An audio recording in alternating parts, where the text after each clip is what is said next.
Oh, sangat ada, sangat ada. Karena gini, terutama parameter ya gitu. Jadi sama kayak gini. Logikanya sederhananya gini. Jika di nama kita tidak ada parameter kaya, jangan harap bisa kaya. Kenapa? Karena tidak ada yang bisa diberikan gitu. Mungkin mau pernah dengar hukum tabur tuai.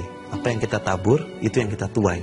Kita nabur kebaikan, maka akan menuai kebaikan. Tapi kebanyakan orang, bantu orang sering, malah sial gitu kan. Benar nggak? Ya kan? Udah bekerja mati-matian, tapi tetap miskin. Nganggur. Udah maksimal banget sih ya, di genre. Sibuk miskin, nganggur miskin. Pilih mana? Kalau saya milih nganggur miskin. Keduanya. Kalau boleh milih, kalau boleh ganti boleh. Ya kan?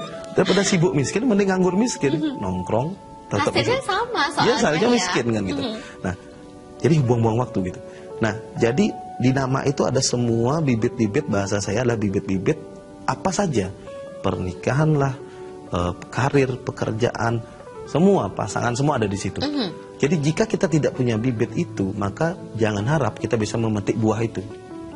Ini udah sistem yang ada, tabur tuai tadi. Nah, makanya banyak orang yang bekerja keras, tapi kok hasilnya malah menurun, malah itu-itu aja. Karena mungkin di namanya bibit kayanya kurang gitu. Sehingga dia hanya dapat seporsi itu saja gitu. Nah, Tuhan ini lah, saya menemukan HCN ini, malah saya berpikir bahwa Tuhan ini sangat adil. Dulu saya pikir Tuhan itu tidak adil. Kok ada orang yang santai di rumah malah kaya, kok ada orang yang pontang-panting malah miskin. Saya pikir Tuhan nggak adil ya. Tapi setelah saya tahu nama ini, metode HCN ini, malah saya berpikir bahwa Tuhan itu sangat adil. Karena Tuhan tidak akan mungkin menggaji seorang gini, bahasanya kalau bos nih, bos itu tidak akan mungkin menggaji seorang cleaning service gaji direktur, nggak akan mungkin. Karena nggak adil buat direktur. Dan sama kalau cleaning service-nya protes, Pak Bos, saya itu loh kerja dari pagi sampai sore, direktur juga dari pagi sampai sore, kok direktur gajinya puluhan juta, saya cuma 2,5 juta. Kalau digituin sebagai bos mau akan gimana? Stres karyawan. Dia membandingkan sesuatu yang tidak bisa dibandingkan. Gitu. Iya. Ya kan? Sama, kalau di nama kita tidak ada kaya, kita berdoa mati-matian, bukan Tuhan nggak ngasih, tapi nggak bisa ngasih gitu. Ya gimana saya ngasih? Orang porsimu cuma segitu. Sama kayak direktur tadi kan, bos, kasih dong saya gaji 50 juta. Ya gimana saya ngasih kamu 50 juta? Orang kamu cuma cleaning service.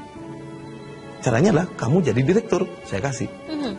Ya kan? Jadi kan Tuhan itu adil, benar nggak?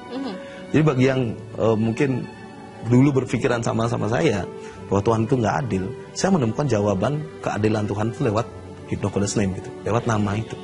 Jadi sangat adil, bahkan orang yang nggak menikah, kenapa ya nggak menikah padahal saya ganteng, gitu kan misalnya, padahal saya keren, jodohnya duit banyak, gitu kan? Kenapa nggak ada cewek yang nempel gitu? Jika di namanya nggak ada menikah, dia mau pontang-panting pun akan sulit sekali, kecuali dia dijodohin gitu, atau dipaksa. Bisa tetap menikah, karena menikah bukan suatu takdir atau nasib, enggak. Menikah adalah keputusan. Kenapa saya bilang keputusan? Mau bisa menikah sama siapa saja kan? Tergantung keputusan kita atau keputusan orang lain di sekitar kita. Enggak menikah juga keputusan, sah-sah saja boleh gitu. Tapi jika di nama kita tidak ada menikah, maka sulit sekali akan menikah.